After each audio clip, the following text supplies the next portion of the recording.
this video, I will talk about differences in nonverbal communication in different cultures. You might ask yourself why we need to communicate nonverbally when we have words to express our thoughts.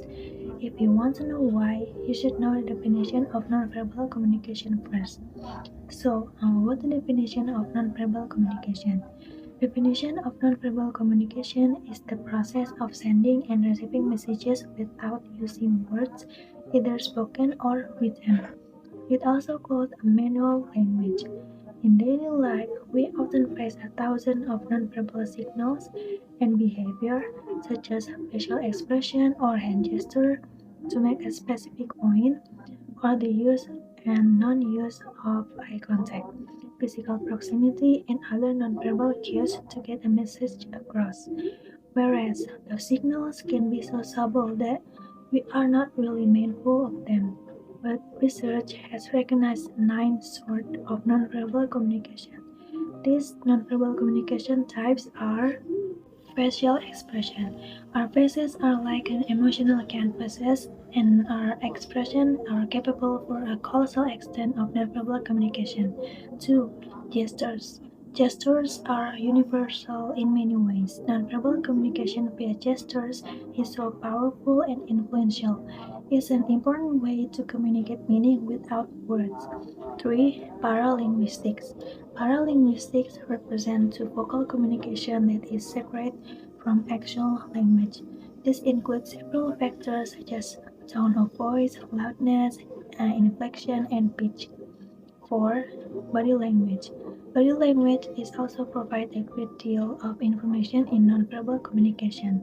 Paying attention to the cues of body language can help us to navigate social situations effectively. 5. Proxemics. Proxemics often refer to the personal space, the amount of distance we need and the amount of space we perceive as belonging to us are influenced by social norms, cultural expectations, situational factors, personality characteristics, and level of familiarity. 6. Eye contact. The eyes are a window to the soul. People's eyes can indicate a range of emotions such as honesty, interest, and dishonesty. Nonverbal communication is very related to the cultures. It might be different to each country. Differences, cultural values, and beliefs can influence how people express themselves nonverbally, such as in many Asian cultures, they suppressing facial expression as much as possible. Many Latina or Arabic cultures exaggerate grief or sadness, while most American men hide grief or sorrow. And too much smiling is a sign of shallowness. Several gestures are acceptable in one culture, but may be offensive in another. In addition, amount of gesturing varies from culture to cultures. Some cultures are animated, others restrained. Even simple things like using hand to point, pointing in the US with index finger, while in Germany with little finger, and Japanese with entire hand.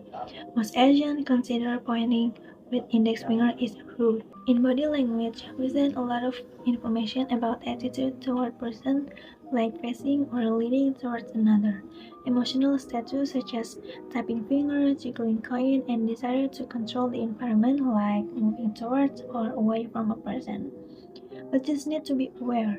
The body language is a key ingredient in sending messages.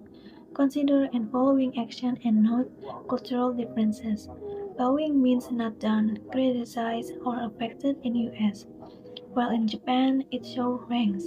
Slouching is rude in most European areas, and in pocket is offensive in Turkey. Sitting with leg crossed is offensive in Ghana and Turkey. Showing soles of feet is offensive in Thailand and Saudi Arabia.